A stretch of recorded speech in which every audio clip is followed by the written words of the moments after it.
Um, there she is right there. Just a little housekeeping before we get started. If you have any questions for Erin or I throughout the program that you'd love to ask, feel free to type them in the chat so we can see them and we can address your question as best as we can. Or if you have them at the end of the program, we would love to hear them as well. So getting started, welcome to Setting Up Yourself for CMP Success.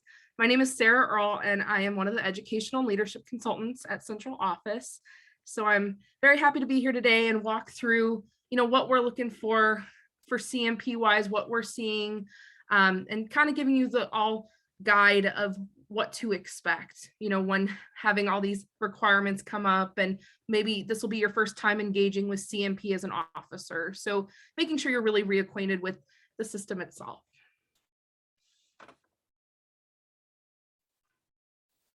So first, you want to ask yourself, what exactly is CMP? The Chapter Management Program, otherwise known as CMP, is a 3-tiered program that establishes operational expectations for all chapters. Collegiate chapter officers can track requirements and deadlines and submit necessary items through the hub. Chapters are expected to reach the accredited chapter level and are recognized at additional achievements when reaching Chapter of Recognition, which is Tier 2, and Chapter of Excellence, which is Tier 3.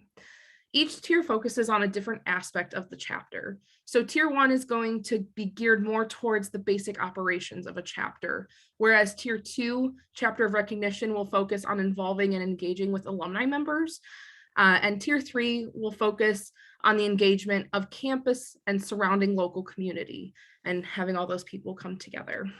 So for more information regarding specific CMP requirements, you can always visit the CMP guide located on the website at dsp.org. We'll definitely be referring to it more in this program, but that's a great place to start for any CMP questions you may have.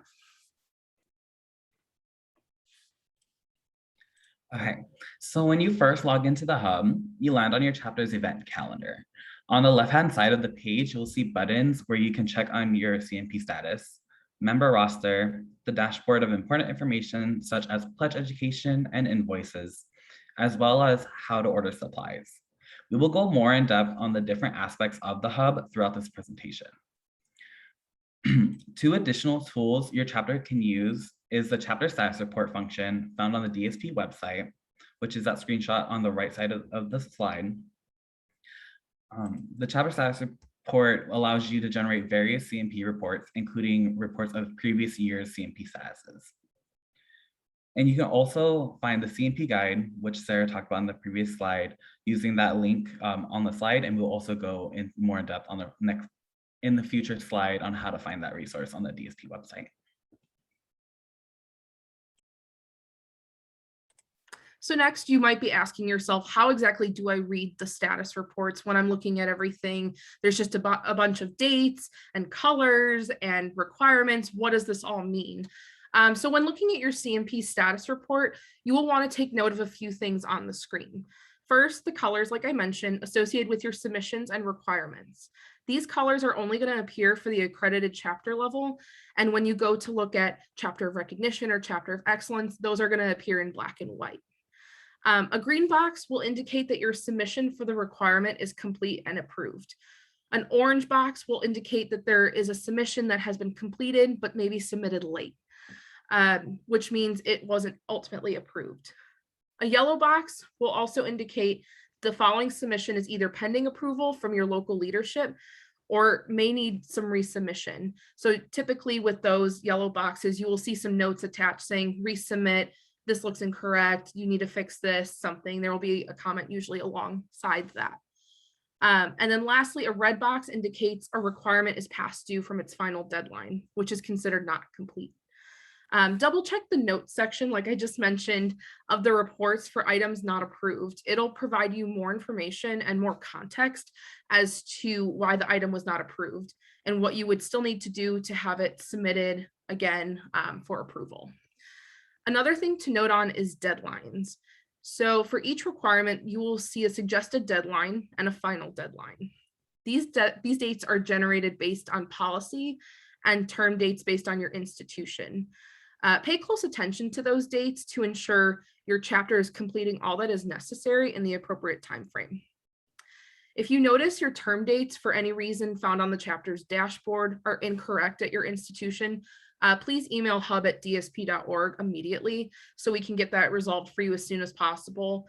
Oftentimes, a lot of the term dates decide, the automated, invoicing of dues or, the suggested deadlines for certain requirements. So making sure that those are accurate and up to date is only going to ensure a seamless transition into completing CMP correctly.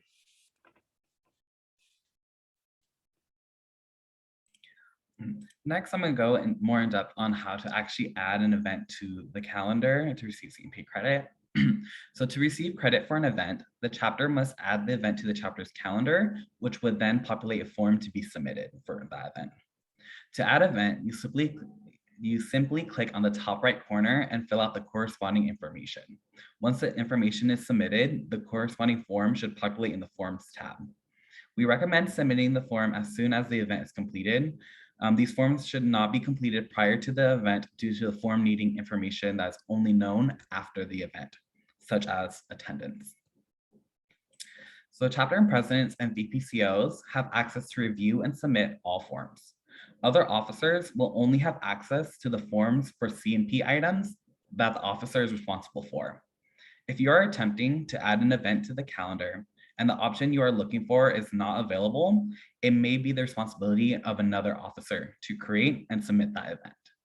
To ensure the correct form is submitted, please be aware of the responsibilities of each officer, which can be found in the CMP guide, and we will cover it more on a future slide as well. Awesome. And then now we're going to go into just how to use that CMP guide that we keep referring to, that hopefully after today's presentation, you're going to go look up and check out if you're not very aware of maybe some of the newer requirements you're going to hear in today's presentation, or just in general, a fresh recap. The CMP guide is a resource that breaks down all the requirements of each tier a chapter can achieve. So all 3 tiers are going to be covered on this document. This guide is broken up into 3 different ways for the convenience of the user. The first way to view this CMP guide is by viewing all of the requirements in order of due date. This can be helpful during the planning phase of your chapter and executive committee meetings, since it encapsulates when everything is needed to be turned in by to receive credit. So making sure you have those dates on a calendar, you're being mindful of things so that the respective officer or your VPCO is going to know when to submit things, and that avoids things being late or having to be resubmitted because you'll be on top of it. The next way to utilize the CMP guide is by viewing each event and a descriptive summary of the expectations of the submission. This will go into how to submit and what exactly the event or requirement entails.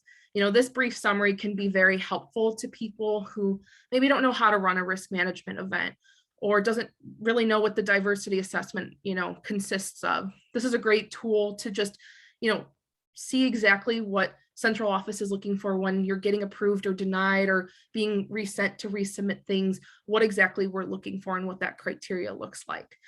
And then lastly, another way to look at the CMP guide is by viewing the requirements segmented by all the duties of a specific officer. This is a really neat tool because this can really help the VPCO and even the president plan accordingly in delegating and assisting chapter members in getting their respective requirements done. So you can see what the vice president of community service should be looking at versus, what maybe your VP of fundraising or your finance should be looking at. Again, you can check out all the CMP guide information on the DSP website. If you actually go to the homepage itself and you go to the little search bar and you type in CMP in the search, it is the first or second link that will pop up in your field. So again, a great resource all around to make sure that you're acquainted with all the things that you're going to see on your CMP this fall. So then going into accredited chapter, is something that all chapters are expected to obtain.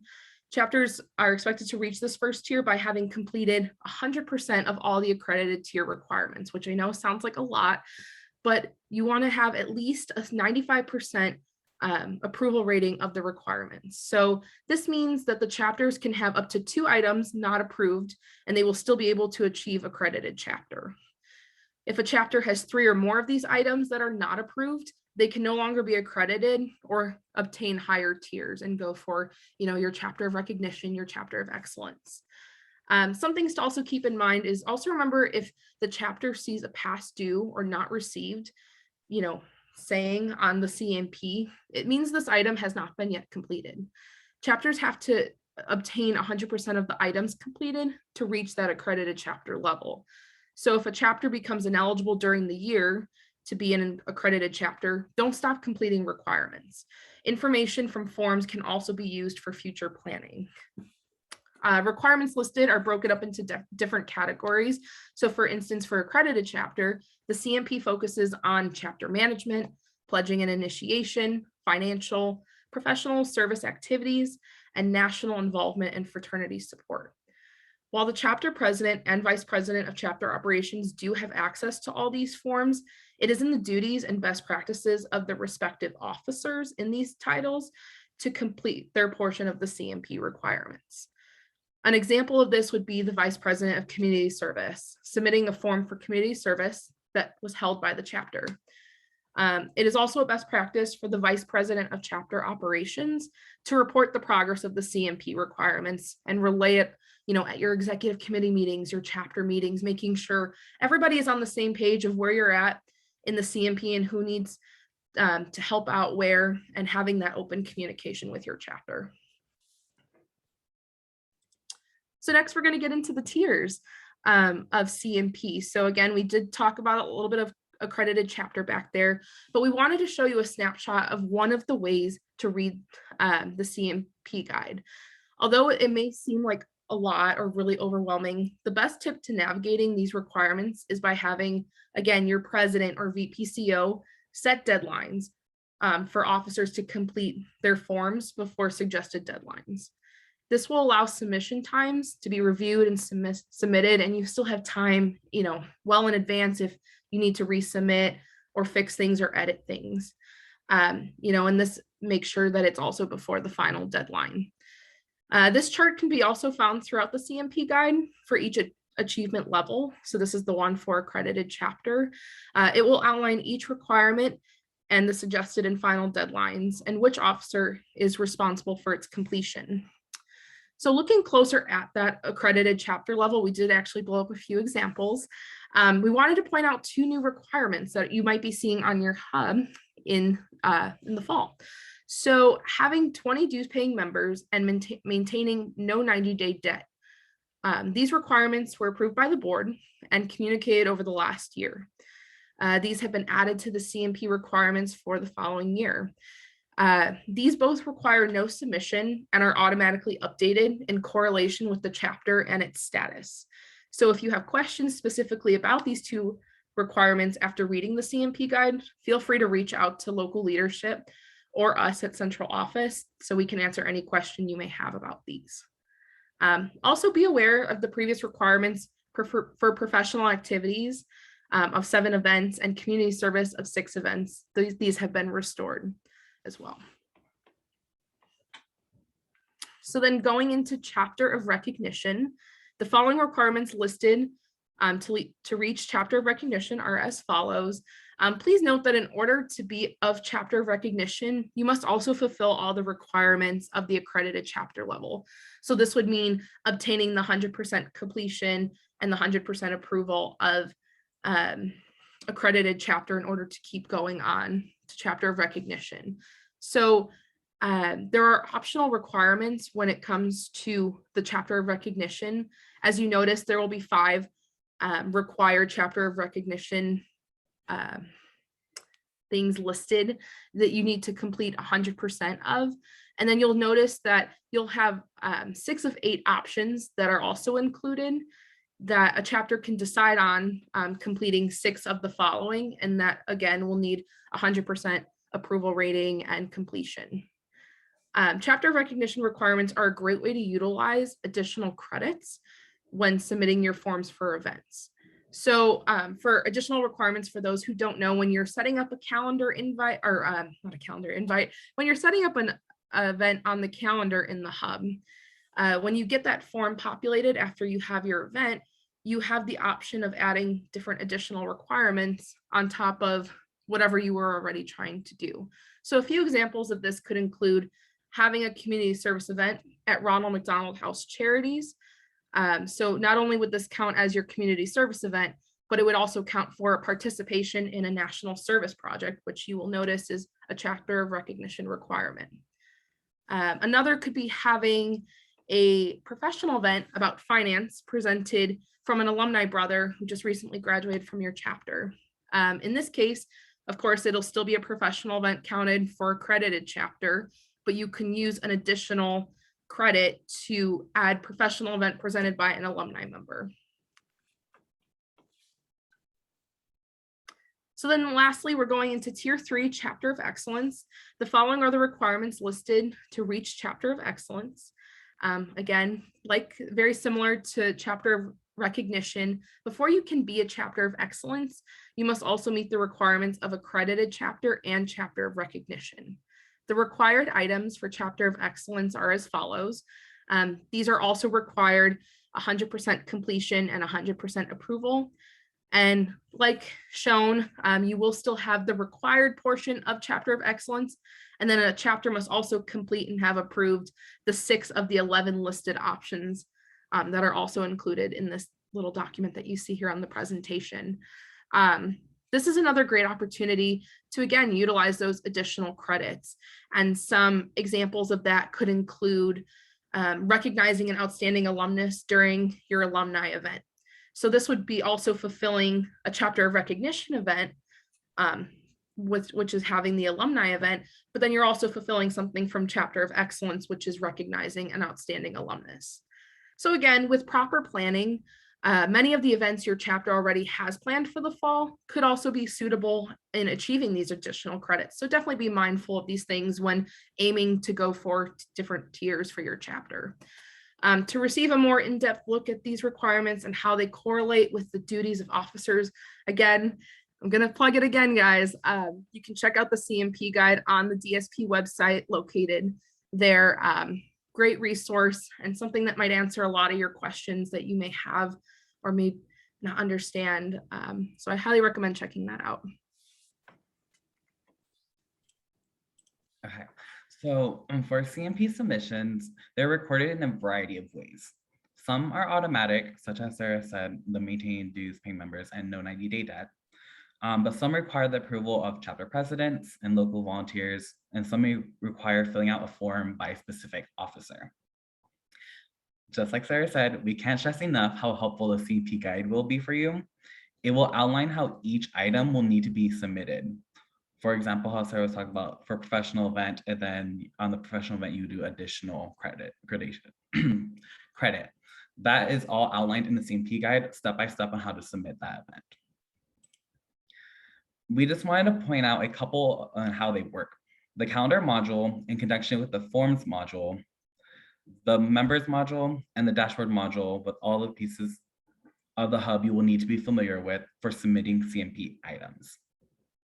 The calendar module will be used for adding events to the calendar, which will then populate a form for each event, which was talked about in the previous slide. The forms module for form-specific requirements, such as the officer report or the strategic plan. The members module for updating member statuses, as well as submitting pledging ceremony and initiation reports. And then there's also the dashboard to view and make payments on invoices. And this is also how you keep track of the inventory for your badges and pledge manuals. That's all found on the dashboard. So all of these different modules are different ways to submit CMP items, which is all, again, outlined in the CMP guide. So talking about the CMP guide, this is a screenshot from the actual CMP guide that is a sample breakdown of which CMP responsibilities go to each officer. So although the president and BPCO have access to submit all CMP requirements, it is their responsibility to ensure it gets completed and not to complete all the requirements themselves. On this slide, you would see the sample of the breakdown of CMP requirements found in the CMP hub, which states which officers are responsible for these CMP items.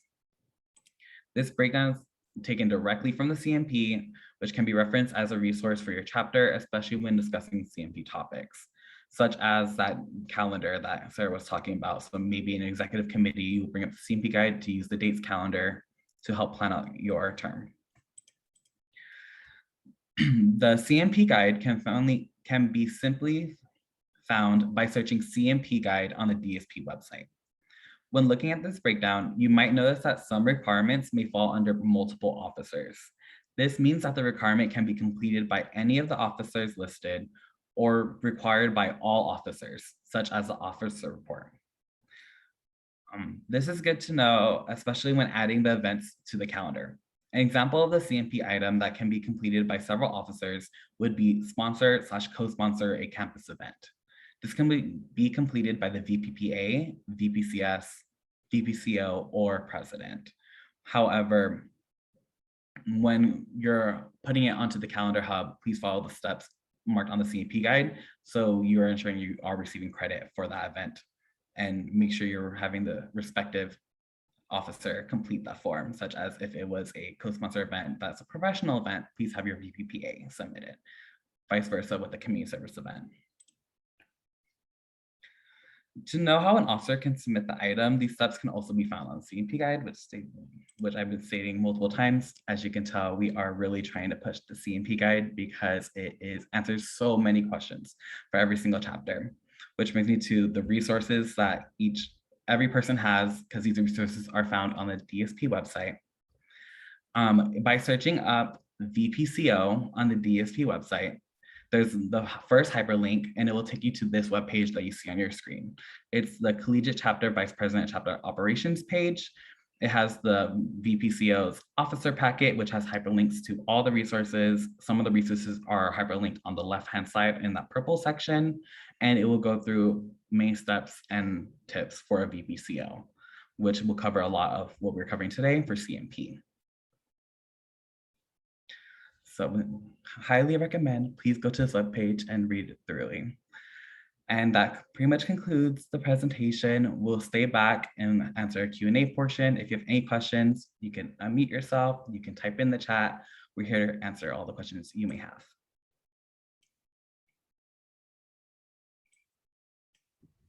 Hi, I have a question.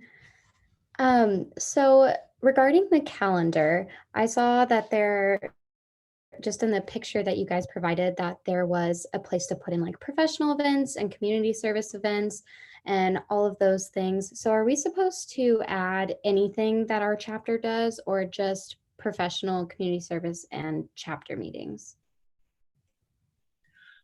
So we recommend that you for sure add everything to receive CMP credit. However, the chapter can definitely use the calendar as a resource for them to keep track of all their events, because everyone should have access to the hub and the calendar module. So it depends on how your chapter would want to utilize that calendar and add every single event, or you can just simply add every single event to receive CMP credit on the hub.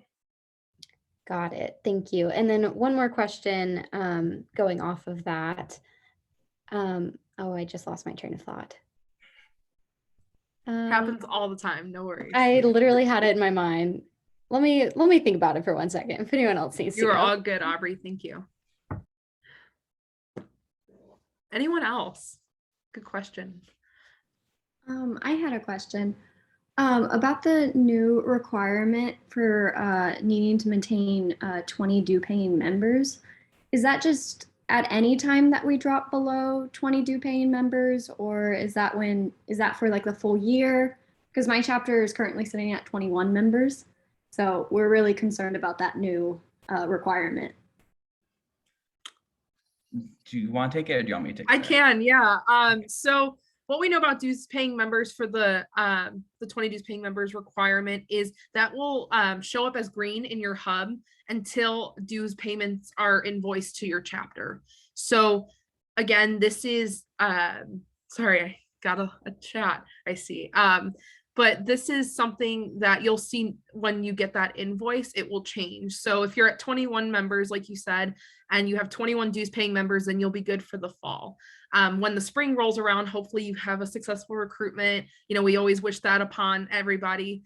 Once that rolls around in the spring, again, it's going to be the same scenario. You know, at that point, when you are invoice dues for the spring, that's what's going to factor in. If it changes to you don't have the requirement met, or you do have the requirement met. So essentially it will remain approved and green until you fall below that. But the only thing that will dictate that is when invoiced, you know, for dues each semester.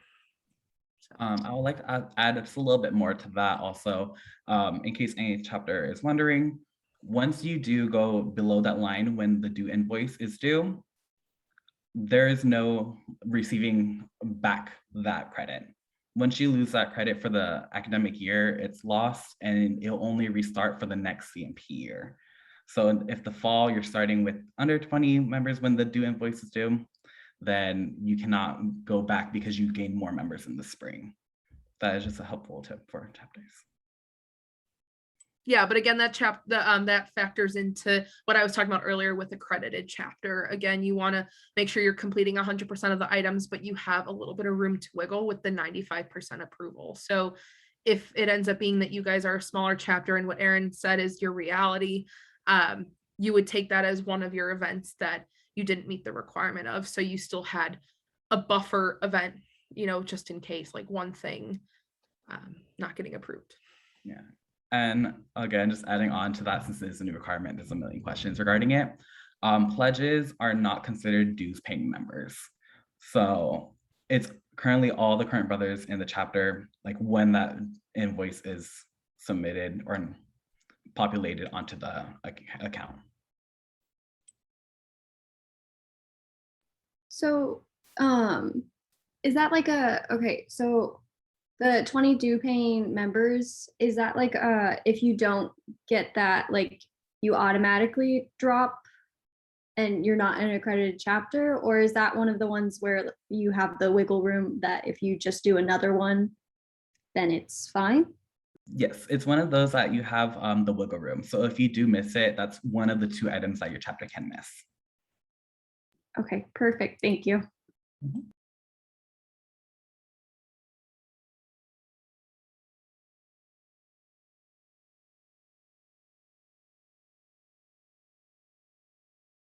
Unmuted. Aaron and Sarah, we have a question in the chat here from Donna Ost at Alpha Rho. Can you talk a little bit about how the final deadlines are determined in CMP?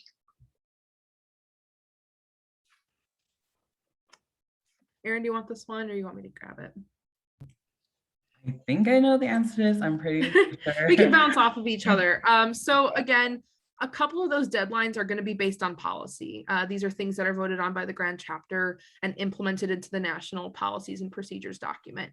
So that reflects over to CMP. Actually, a lot of the final deadlines also have to do with the term dates of the institution itself. So the things that we gather of like when the fall semester starts and when it ends, when the spring semester starts and when it ends, that will also factor into when certain items are due.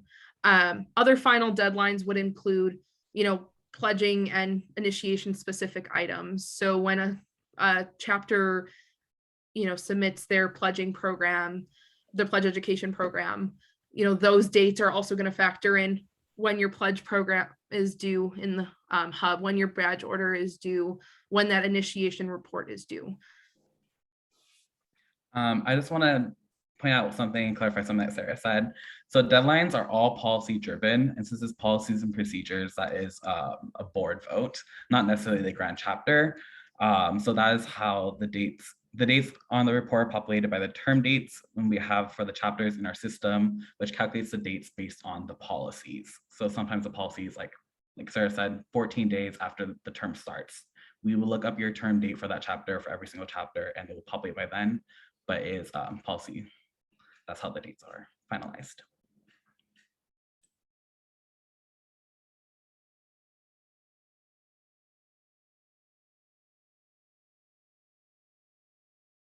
Any other questions? I remembered my other question regarding the calendar. It came back to me. But I haven't messed around in the hub much yet, so I haven't added any of the events that we've had in the calendar. But it's actually our recruitment week, so we're having like a professional event tomorrow. We've already had a few chapters, so is it possible to go back and add events that have already happened, or is it too late? Yes, So- absolutely. You can backdate that information right off the bat. I think the most important time sensitive thing is making sure that you make sure you do that form that populates within the month time frame. So if you have it on the 30th, it'll be due by the 30th of the next month to ensure that, you know, we can get it approved and in your CMP. But of course, if you had one yesterday and you put it in the calendar, that form will still populate. Okay, thank you so much. I'd like to add to that too, just in case this has happened in some chapters. You can backtrack, like how Sarah said, and get to the calendar. However, you can't do that, especially like, technically you can do that after like the final deadline has already passed. So the way I'm thinking right now is, if you are in the spring term, but you're trying to add an event to the previous term, such as the fall, that you cannot do because you will not receive credit for it. Because the final deadline would pass already sometime in January. Everything's listed in the CMP guide, but you can backtrack. However, if it's past the final deadline, it will be marked as late and past due. Got it. That makes sense. Thank you.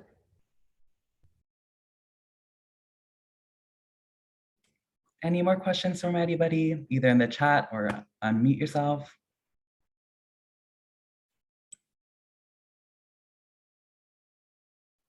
I'm not seeing any in the chat. Okay, if there is no questions, then thank everyone for coming. You're free to go. We will stay back to answer any questions you still may have. If not, then have a wonderful night, everybody. Yes, and this will also be on Delta Sig University, the recording of this, if you would like to refer back to it for any reference or check out the CMP guide. All this information will be here. So you guys have a great rest of your night.